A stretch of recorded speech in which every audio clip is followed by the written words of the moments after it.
Come on, off the brakes.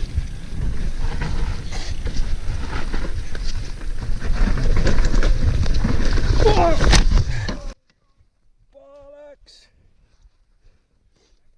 Yep.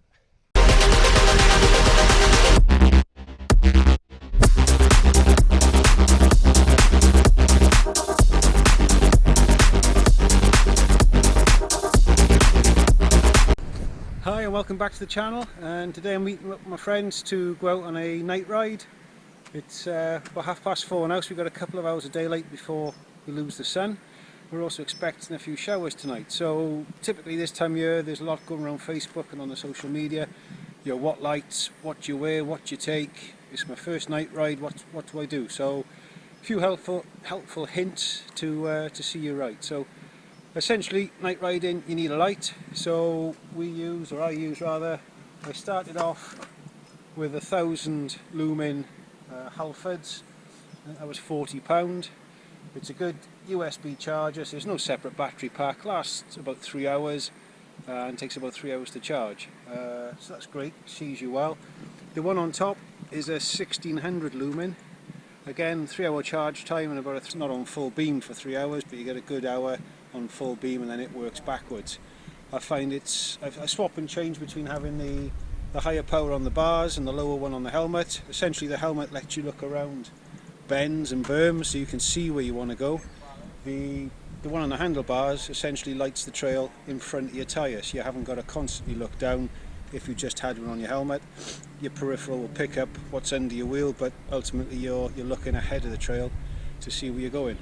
Top tip, if you're riding with somebody else, whoever's got the highest lumen, put them out in front, because they can light the trail and help sort of make that train a bit more visual. If they're behind you with 3,000, 4,000 lumen, they're going to basically put you in the shade. So whoever's got the highest, brightest lights, put them in the front. A few other things to help: little blinkers, which we tend to use in the lanes in between when we're transferring between the trails. Obviously the one on the back of the bike, and I also carry a red blinker on the back of the of my pack. I carry a pump and a water bottle. Also have a hydration pack that I can fit in here if I need to for an extra litre, but the night rides when they're colder you don't tend to need that. In there we've got my phone, emergency contact details. We're expecting a little bit of rain later, but not much, so I wear a windproof. This again reflects the beams, so it's high vis as well in the night time. It's just useful if you're coming back along the roads, but it's a wind proof as opposed to waterproof. I don't mind getting wet as long as you keep that wind chill off, so that tends to do that. I would come out in a full waterproof jacket if you start off in the rain and it's going to be heavy rain all ride. Otherwise I tend to just go with the windproof and put up with being wet but not necessarily cold, as long as you keep moving. Within the bag we've got a inner tube, spare inner tube. I'm running tubeless, carry a spare tube as well as that pump, and then we've got our tools, etc., little snack for on the trail. Typically then fully padded, and at the moment I'm still wearing my summer gloves because it's still quite warm. Have got the seal skins waterproof gloves as well for when the weather gets a bit colder and a bit wetter. Tonight I'm wearing my different helmet. It's got less ventilation, keeps my head a bit warmer, which is better on the trails this time of night.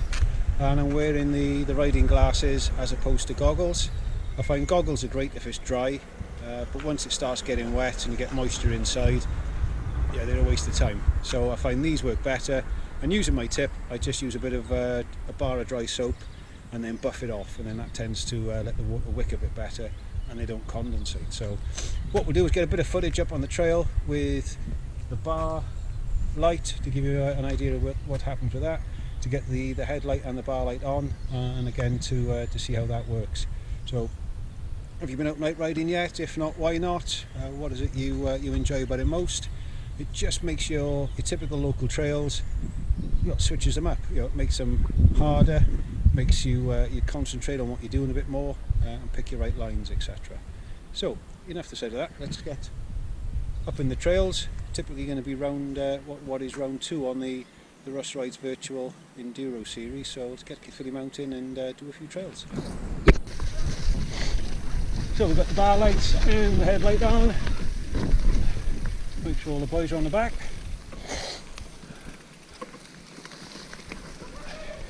Okay, all on, let's get going.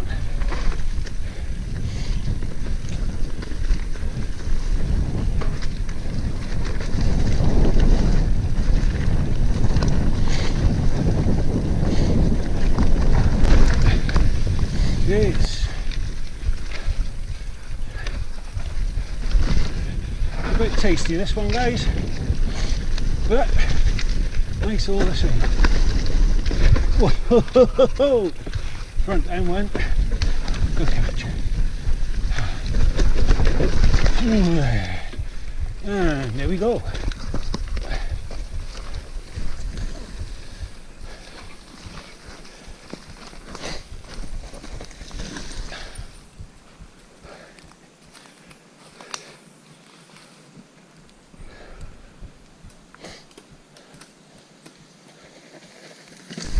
As you can see, it's getting darker, and the double mount certainly helps.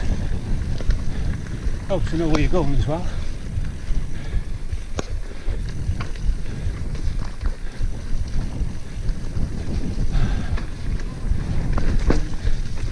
Bit of a train going on behind us, which is nice.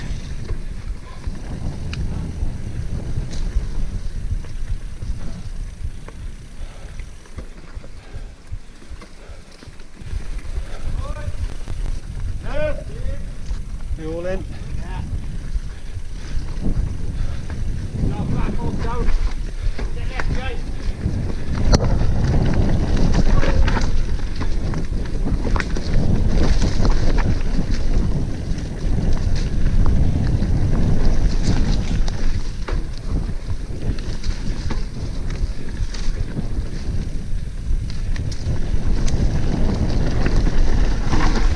Nope. Wrong way.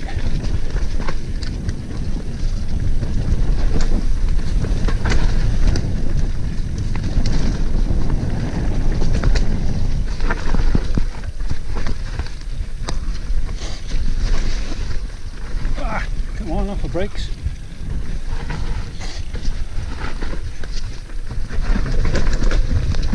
Oh! Bollocks! Yep. Yep. Hang on. Man almighty. Helmet save lives. We good? Yep.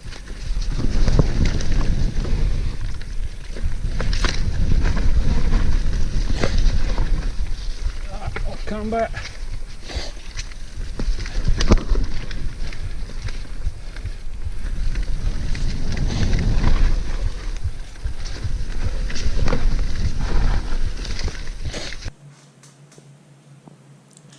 So yeah, we got some footage of me following Stan and Will. So it's great. It just shows what it's like to have one or two people in front of you. It just gives you that bit more vision down the trail, helps to share the load if you like, and just gives you more vision. So you can't always have people in front of you because there always needs to be somebody in front, as it were. But what we tend to do is swap positions around, which just makes it fair. I mean, arguably out front you don't get the spray from everybody else. Being behind people, you do tend to catch the spray on a wet night. But as you can see, coming up and down these bomb holes, as we call them, you know, Will in front of me is essentially lighting up parts of the trail I wouldn't typically be able to light up, being this far back. So it just gives you that couple of seconds heads up as to what's coming around the corner. But just makes it a bit more fun, and equally, as we say, he's got brighter lumens than me, so gives me that bit more vision. But fun and good laughs all the same. Okay, catch you on the next one. Okay, so I hope you enjoyed that footage. Just explaining really the benefits of lights, obvious in the dark, but just whether to have one on the helmet, one on the bars, the difference of having both, and then the improvement of riding behind a trail of others with better lights. So if you are out and about, just swap the lineups. You all get that sort of second, third, fourth, fifth rider experience where you get to see more of the trail ahead of you. Good fun being out front all the time, but you know, you're never quite sure what's coming across. So hope you enjoy the footage. Leave down below any tips you've gained from there, what you ride with, what you like to ride. Obviously everybody likes exposure, but can't always afford that. So it's a case of what else can you get, what it costs. So my advice is try and go for 2,000 lumen minimum, although mine are 1,000 and 1,600. You know, really, now I'm going a bit faster, I could do it a bit more. But please give a thumbs up if you're enjoying the footage. Awesome if you share, even better if you subscribe. And maybe not today, guys, but as always, happy days, and keep riding those blue sky trails. Okay, to the next one.